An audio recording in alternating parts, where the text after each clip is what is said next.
and usually I don't get scared, but today yesterday I got really scared, and signs don't bother me at all. Like if I walk up and I see derogatory sign, I'm like, okay, who cares? The people are probably not like that. Signs lie all the time, and so, but this sign was handmade, and it says, "Do not knock, do not ring. I'm gonna let my demon-possessed dog out on you, and he's gonna bite you somewhere." And I was like, oh, okay, this is interesting.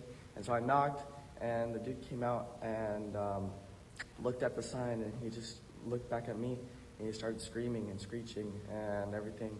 And he turned around, he's like, "I'm gonna let my dog out on you," and he is demon-possessed.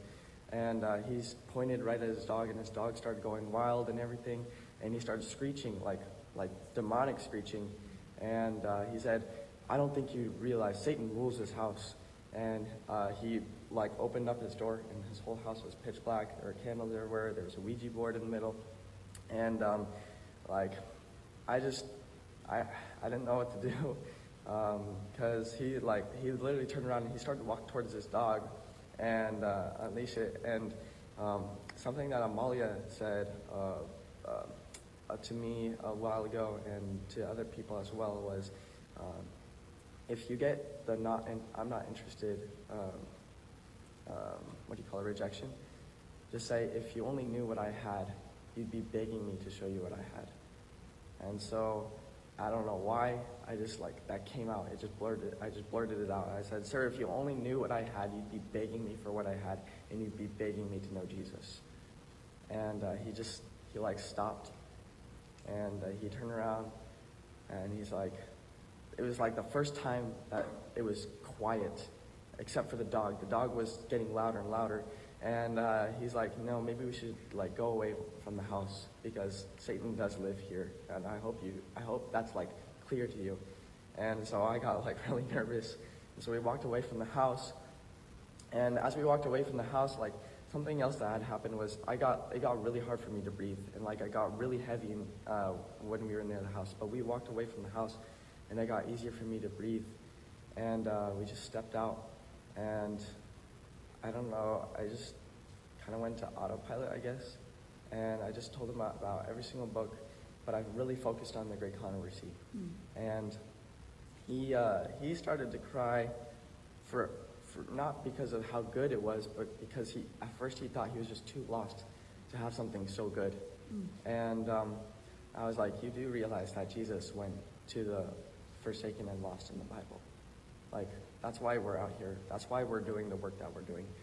Sure, we cover it up with school, but really it's a mission trip to save people like you." And I've never done witchcraft before, I told him, but we're all in the same boat.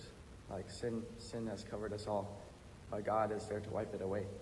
And he looked at me, and he's like, I want to get 2 of all your books." And so he gave me $200 in Zelle, and he got a double dump bag, one for himself and one to share with his friends who also dabble in witchcraft. And he's like, "I need to go back to the house to get my phone.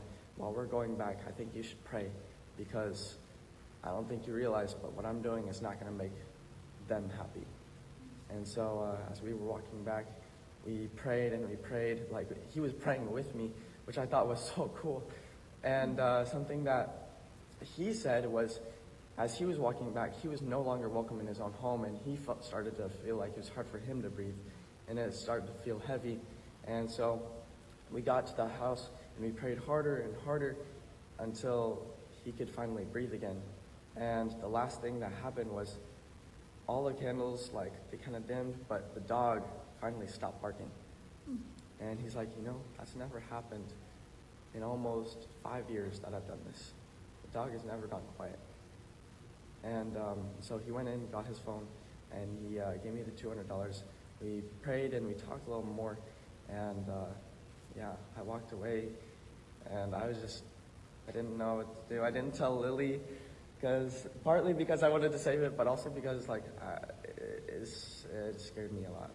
And I think it was the first time I actually cried on the field. Yeah.